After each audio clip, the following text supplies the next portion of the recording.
पूग माने पहाड़, तीरथ अमित कोट शंपावन, और नाम अखिल अग पूग नशावन।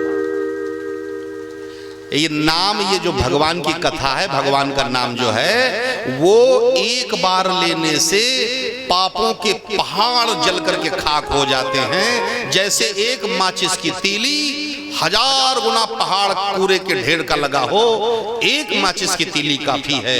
वैसे ही पापों के पहाड़ के लिए बस एक राम नाम काफी है।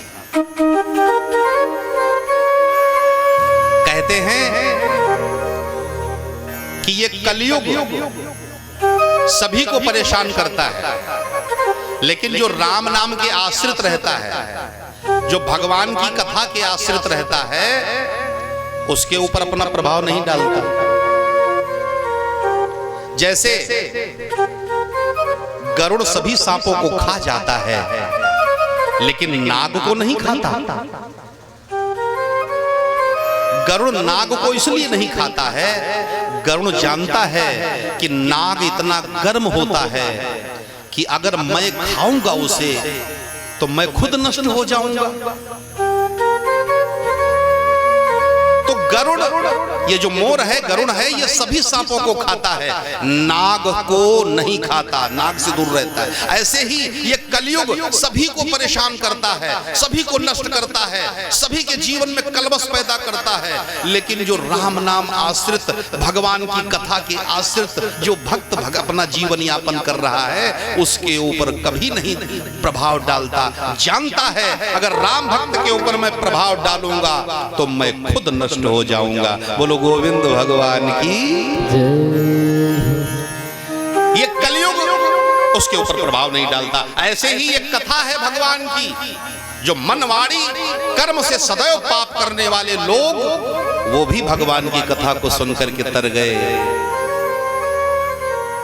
और सूत जी महाराज कहते हैं कि एक ब्राह्मण, तुंगभद्रा नदी के किनारे एक ब्राह्मण रहता था। उस ब्राह्मण का नाम था आत्मदेव। और आत्मदेव कैसा है? आत्मदेवः परे तस्मिन् सर्ववेद विशारद, श्रोतस्मार्तेश निष्णातो दति अयो भास्करः। ब्राह्मण जो है कैसा है? वो बड़ा ही ज्ञानी है। सूत जी ने तो आत्मदेव का नामकरण कर दिया, कहा ये दूसरे सूर्य के समान है, द्वितीयो भास्कर है। ज्ञानी है इतना कि दूसरे सूर्य के समान ज्ञानी है। बस एक ही कमी है जीवन में। महाराज जी तो बड़े सज्जन हैं, लेकिन पत्नी बड़ी दुष्ट है। महाराज जी की पत्नी का नाम है धुंधली। अब महाराज जी बड़े सज्जन हैं, पत्नी बड़ी दुष्ट स्वभाव की है, तो दोनों का जोड़ जानते हो कैसा है? रहीमदास जी कहते हैं, रहीमन वे कैसे निभे केर बेर को संग, वे रस डोलत आपने उनके फाटत अंग। ब्राह्मण का और ब्राह्मण पत्नी का जोड़ ऐसा है जैसे केला और बेरी। केला और बेरी एक पास में खड़े हों, बेरी अपनी मस्ती में झोंकती है और केला के पत्ते फटते हैं। अब केला कहता है ये तुम हमारे साथ दुर्व्यवहार क्यों कर रही हो? तो मस्ती में बेरी झूमते हुए कहती है, मैं क्या करूं, मेरा तो स्वभाव है कांटे जैसा। देखो आदत छूट जाती है, स्वभाव मरने के बाद जाता है। अब जैसे बीड़ी पीता है कोई तो आदत है, शराब पीता है कोई, ये आदत है, छूट सकती है। लेकिन पलकें जो गिर रही हैं, उठ रही हैं, ये स्वभाव है। श्वास चल रही है, ये स्वभाव है। बाल पक रहे हैं, ये स्वभाव है। ये तो मरने के बाद छूटेगा मामला। अब कोई कहे श्वास को हम रोक लेंगे, कोई कहे नहीं पुतलियों को रोक लेंगे, कोई कहे बालों का पकना हम रोक लेंगे। अब डाई चाहे जितनी लगाओ वो तो पकेंगे। तो ये स्वभाव नहीं जाता, स्वभाव तो मरने के बाद जाता है। ऐसा स्वभाव उस धुंधली का, सदैव झगड़ा करने वाली, अति द्वंद्व मचाने वाली। देखो संत महात्मा सभी कहते हैं, कथाएं सुनाते हैं, जिसके घर में आपस में प्रेम है वहां पर अष्ट सिद्धि नवनिधियां आती हैं, लक्ष्मी जी आती हैं, नारायण भी आते हैं, और उसके घर में वो घर नहीं, वो गृहस्थी एक धाम हो जाता है, मंदिर बन जाता है।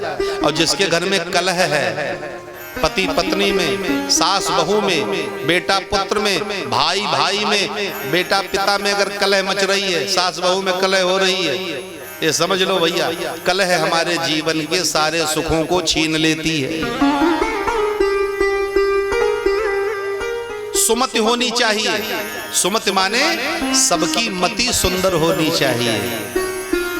और जब मति सुंदर है तो तुम्हारे घर में देवताओं का निवास होगा।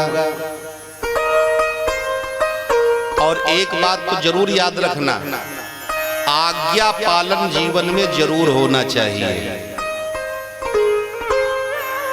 आज्ञा पालन, और जो आज्ञा पालन करता है वो सारे वेद शास्त्र अपने जेब में रख लेता है। देखो वर्णमाला, हिंदी वर्णमाला में सबसे पहला अक्षर कौन सा है?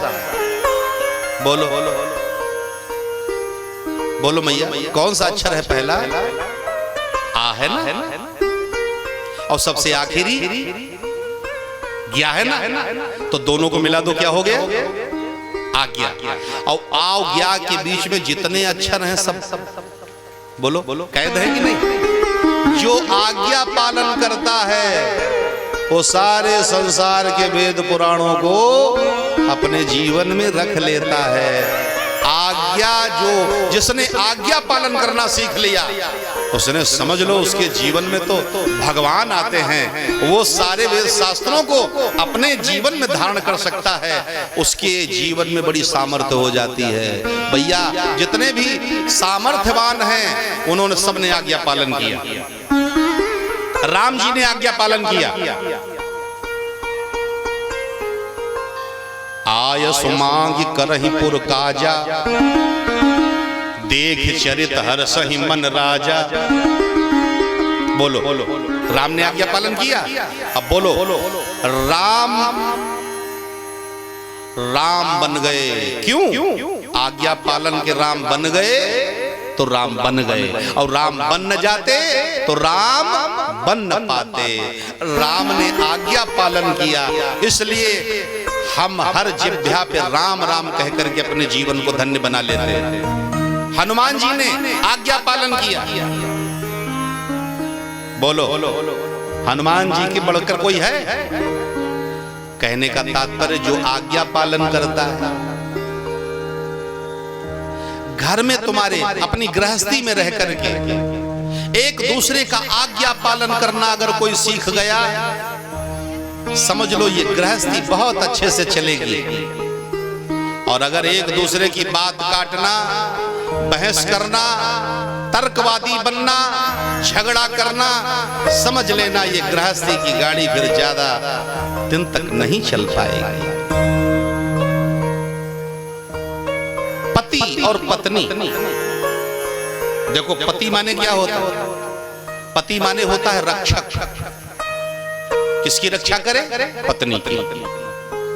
पति माने रक्षक और पत्नी माने हमारे शब्दकोश में पत्नी का भी मतलब रक्षक है। पति का मतलब है रक्षक और पत्नी का भी मतलब रक्षक है। पति पत्नी की रक्षा करे तो पत्नी पति की रक्षा करे।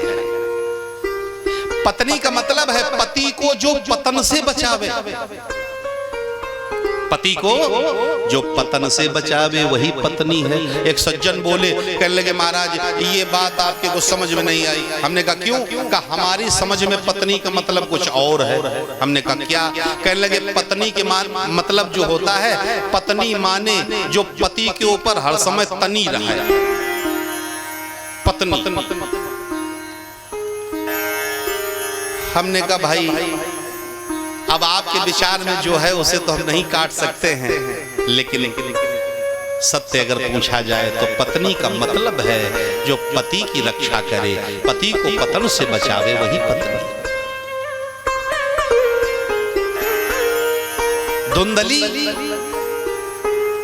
धुंधली के जीवन में कभी आज्ञा पालन नहीं आया।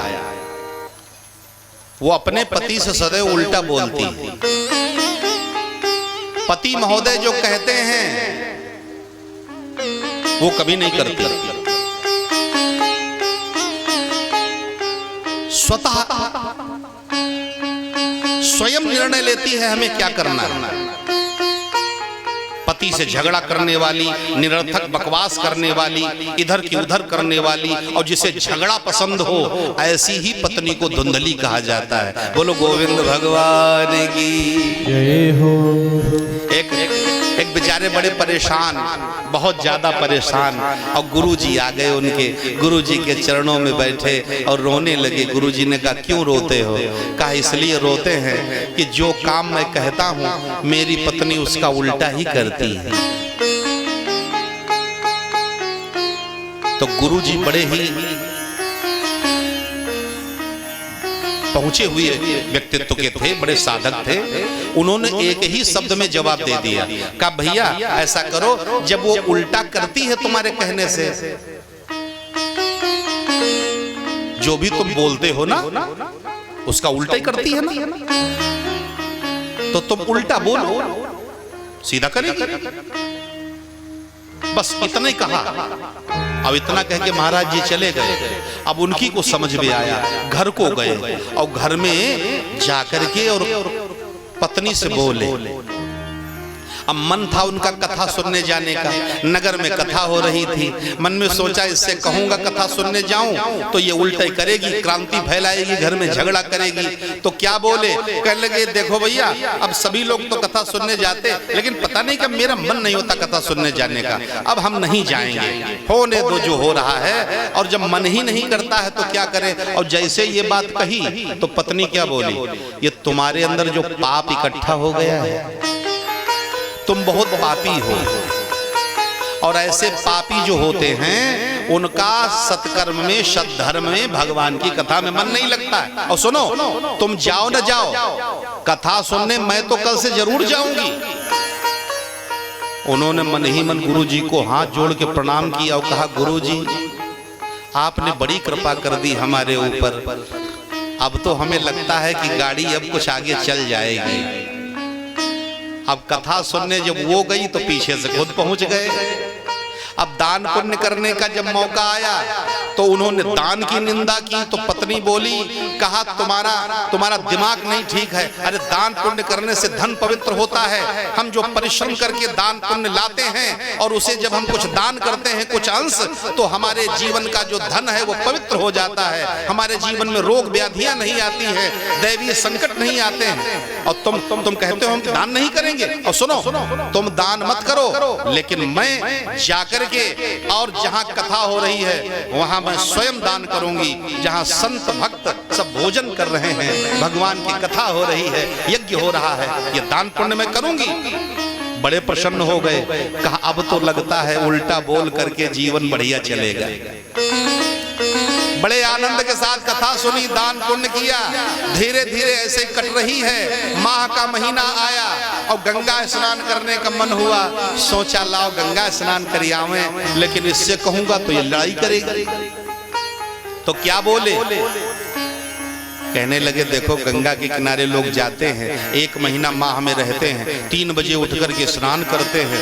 कितना दिमाग खराब है लोगों का, क्या फायदा है, क्या मतलब है? और जब ऐसा कहा तो पत्नी एकदम चिढ़ गई, क्योंकि उसका काम था उल्टा करना। पति कहते तो उसका बिल्कुल एंटी करती थी। तो वो चिढ़ करके बोली, कहा तुम्हारा दिमाग खराब है? अरे भक्तों की निंदा कर रहे हो, जो लोग तपस्या साधना करते उनकी निंदा कर रहे हो। सुनो, कल का टिकट कटाओ, हमें गंगा स्नान करने जाना है। बड़े प्रसन्न हो गए, कहा अब तो मौका बढ़िया है, अब हमें लगता गंगा स्नान मिल जाएगा हमको। सुबह तैयारी हो गई, अब भैया जहाँ इंजन जाएगा वहाँ डिब्बा भी चला जाएगा, पीछे पीछे झोला लेकर के चले और पहुँच गए रमनगरिया। अब देखो हर जगह उल्टा बोलते थे, लेकिन जब गंगा स्नान करने गए तो कुछ ध्यान नहीं रहा, या उन्होंने जानबूझ करके ऐसा किया, वहाँ पे सीधा बोल गए। अब क्या बोले? देखो ज्यादा गहरे मत जाना, छिछले में नहाए लेना। अब वो तो उल्टा ही बोलती थी, उल्टा ही करती थी। उसने कहा तुम छिछले में नहाओ, जब तक गले तक पानी नहीं आता है तब तक नहाने का फल ही नहीं मिलता है।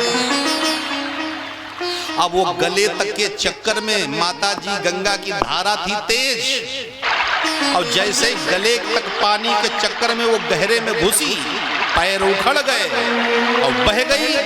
2-4 गोता लगे, सीताराम सत्य हो गई। और तेज धारा में जब बह गई तो वो जो पति महोदय थे तो बही वो पश्चिम जो है पूरब को, और ढूंढे वो पश्चिम को। 1 घंटा हो गया, 2 घंटे हो गए, लोग तमाशा देखें। ए भैया, आखिर एक ने पूछ ही दिया, क्या ढूंढ रहे हो? कहा हमारी पत्नी डूब गई, बह गई, तो हम ढूंढ रहे हैं। तो लोगों ने कहा तुम्हारा दिमाग खराब हो गया है, अरे पूरब को धारा बह रही है तो तुम उधर को ढूंढो कि इधर बही होगी। तो उन्होंने कहा तुम्हें नहीं पता है, आप लोग नहीं जानते हो, वो जिंदगी भर उल्टा चली है, पानी में उल्टा ही बही होगी। बोलो गोविंद भगवान की। ये हमारे गृहस्थ जीवन की गाड़ी कब चलती है? जब दोनों पहिए अच्छे ढंग से बिल्कुल फिट होते हैं। पति पत्नी गृहस्थ जीवन के 2 पहिए हैं, अगर एक भी गड़बड़ है तो ये गाड़ी नहीं चल पाएगी। अब महाराज जी तो बड़े सज्जन हैं, लेकिन पत्नी को विचारों वाली है धुंधली। एक दिन झगड़ा हो गया आपस में, और आपस में ऐसा झगड़ा हुआ। अब महाराज जी तो कई बातों से परेशान हैं, आधी उम्र गुजर गई, कोई संतान भी नहीं है, वो परेशानी। दूसरे पत्नी झगड़ालू है, ये परेशानी। तीसरे समाज के तानों से बड़े परेशान है महाराज, और समाज के तानों से, पत्नी के उस उद्दंडता से, और आधी उम्र गुजर गई, कोई संतान भी नहीं है। इन सब चक्करों में एक दिन पत्नी से झगड़ा हुआ, और दोपहर के समय महाराज घर को छोड़ करके और सोचा आज मैं मर जाऊंगा, ऐसा जीवन रखने से क्या फायदा। चल पड़े, पूरा मन बना लिया महाराज जी ने कि अब हमें मर जाना है, और जा रहे हैं। बड़े विद्वान पुरुष हैं, लेकिन आज आत्महत्या करने जा रहे हैं। कहते हैं आरत काहन करई को करमु। जो दुखी व्यक्ति होता है वह क्या नहीं कर सकता। ज्ञान तो बहुत है, जानते हैं आत्महत्या करना अपराध है, लेकिन फिर भी मरने जा रहे हैं। और मरने के पहले भगवान को उलहना दे रहे हैं, हे प्रभु ये तुम्हारी जो माया है, ये तुम्हारी दुनिया है, ये मुझे पसंद नहीं आई। ये दुनिया मुझे पसंद नहीं आई।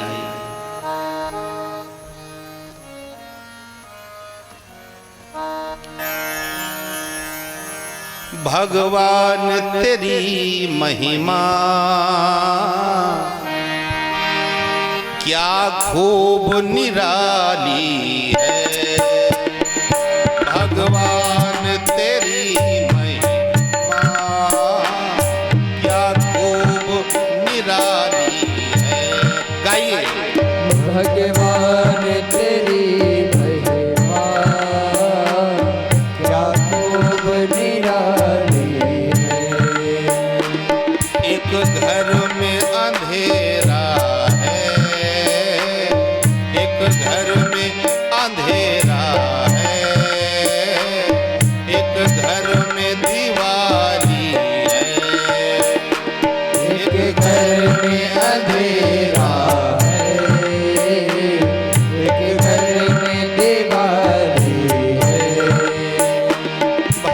भगवान तेरी महिमा क्या खूब निराली है। भगवान तेरी महिमा क्या खूब निराली है।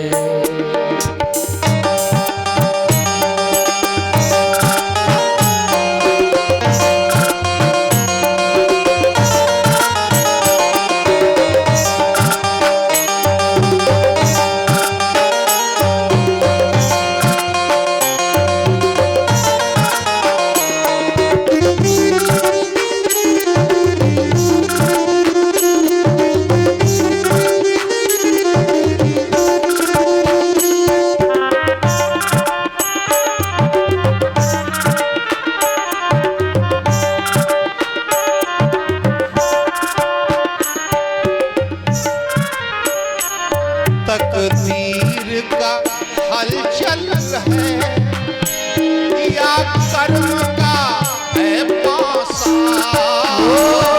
तकदीर का हलचल है या कर्म का है पासा। तकदीर का हलचल है या कर्म का है पासा। तकदीर का हलचल है कर्म का है पासा। दर दर में भिखारी है एक हाथ में है कांसा। दर दर का भिखारी है एक हाथ में है कांसा।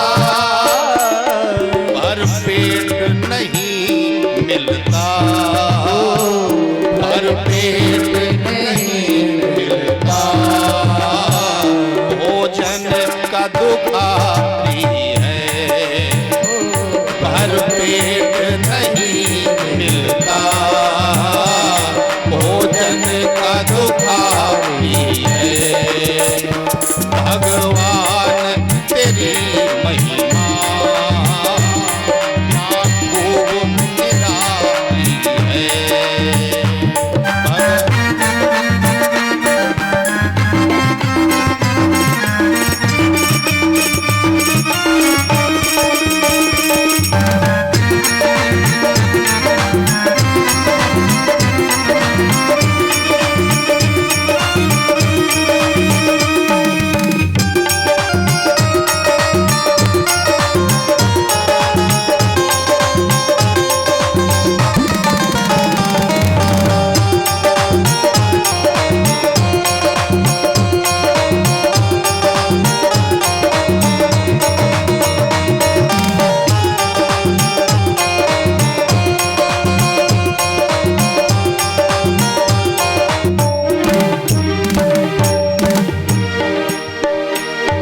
भगवान तेरी महिमा क्या खूब निराली है। भगवान तेरी महिमा क्या खूब निराली है। एक घर में अंधेरा है एक घर में दिवाली है।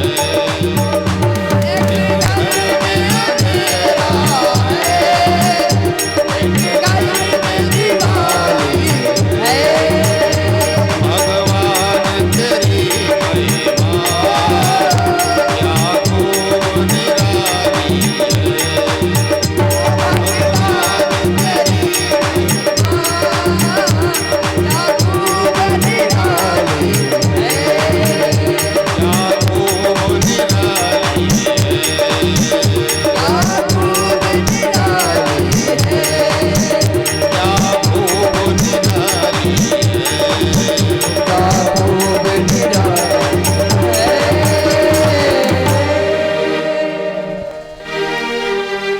भगवान तेरी महिमा। ये कैसी दुनिया है तेरी प्रभु, किसी के घर में दिवाली मनाई जा रही तो किसी के घर में मातम फंस रहा है। अरे कोई तो नोटों के बिस्तर पे सो रहा है और कोई दिन भर कटोरा लेकर के भीख मांगता है, तब भी उसका कटोरा नहीं भरता। ये कैसी दुनिया है। मैं तेरी दुनिया से आज जा रहा हूं नाथ, अब तेरी दुनिया मुझे रास नहीं आई। मैं अब इस दुनिया में नहीं रहना चाहता। रो रहा है। जीवन में उसने बड़े सत्कार्य किए, पुत्र के लिए यज्ञादिक कर्म किए, पुत्र के लिए दान किया, पुत्र के लिए धर्म किया, लेकिन पुत्र न हुआ। इतना संतोषी ब्राह्मण, हो सारे सद्गुण उसमें विद्यमान हैं, लेकिन बेचारा दुखी है। जो ब्राह्मण संतोष उसका आभूषण है। ब्राह्मण के लिए लिखा गया अगर संतोष है उसके जीवन में तो जो कह देता है वही होता है। संतोष में इतनी ताकत है।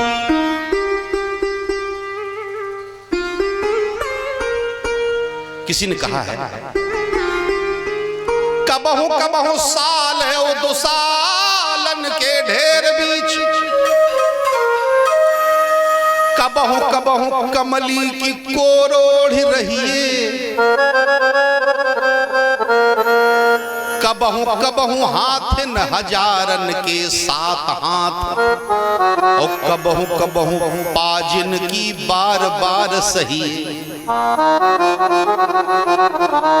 कबहू कबहू आन मान शान मर्यादा त्यागी, हाथ में कुदारी ले कौन गोड़ी रहिए, और राम के दरबार की रीत सदा, जाहि विधि राखे राम ताहि विधि रहिए। देखो जीवन में बहुत जो है मोड़े आएंगी, आती भी होंगी। कभी कभी तो साल दो सालों में खूब आनंद होगा, और लेकिन कोई कोई समय ऐसा आ सकता है कि एक कमली की कोर भी नसीब नहीं होगी, रूमाल की तकिया बनाना पड़ेगा। कबहू कबहू साल है वो दो सालन के ढेर बीच, कबहू कबहू कमली की कोर ओढ़ रही है, और कबहू कबहू हाथिन हजारन में सात हाथ। अरे कभी कभी तो हाथी घोड़ों की सेना और तुम्हारे आवाज लगाने पर हजारों आकर के तुम्हारे सामने हाँ हुजूरी करेंगे, लेकिन कभी कभी तो ऐसा होगा कि ऐसा भी समय आ सकता है कि जो पाजी लोग हैं ना, वो भी तुमको दो चार सुना के चले जाएंगे, तुम कुछ नहीं बोल पाओगे। कभी कभी ऐसा भी होगा कि आन मान सम्मान मान सब त्याग करके हाथ में फावड़ा लेकर के खेतों में भी काम करना पड़ सकता है। तो मेरे प्रभु का जो इच्छा है ना, उसी इच्छा में इच्छा मिलानी चाहिए। जाहि विधि राखे राम ताहि विधि रहिए। जिस भाव से जिस विधि से परमात्मा रखे उसी प्रकार से हमको रहना पड़ेगा। हम अपनी मर्जी से कुछ नहीं कर सकते। संतोष जीवन में है, ज्ञानी है, परोपकारी है, धार्मिक है, किंतु आज मरने जा रहा है। क्यों? क्योंकि सब कुछ है लेकिन पुत्र नहीं है। विशाल सरोवर देखा और उसी सरोवर में कूदने जा रहा है। तब तक एक महात्मा जी आ गए सामने और चिल्लाए, हे ब्राह्मण देवता, आगे जाओगे, जल गहरा है, गिरोगे मर जाओगे। आत्मदेव ने कहा, मरने ही तो आया, मरने आए हो? क्यों? का इसलिए मरने आया हूं कि कोई पुत्र नहीं। महात्मा जी हंसने लगे और इतना कहकर के नजदीक आ गए। अरे पुत्र नहीं है तो क्या तुम मर जाओगे? अच्छा पुत्र नहीं है तो क्यों मर जाओगे? तो ब्राह्मण ने कहा, पुत्र नहीं है तो बताओ मरने के बाद पिंडदान कौन करेगा? आगे नाम कौन बढ़ाएगा? बोलो महाराज जी। तो महात्मा जी ने कहा कि अगर पुत्र नहीं है तो कोई बात नहीं, ये शरीर ही हमारा पिंड है, अब ये हम भगवान के चरणों में गरीबों की सेवा में, लोक हित की सेवा में से समर्पित कर दें, इससे बड़ा पिंडदान कुछ नहीं हो सकता। यही तो पिंडदान है। और रह गई नाम बढ़ाने वाली बात, अगर बेटा तुम्हारा सदाचारी होगा तब तो नाम आगे बढ़ जाएगा, और अगर कहीं दुराचारी हुआ तो नाम जो होगा वो भी डूब जाएगा।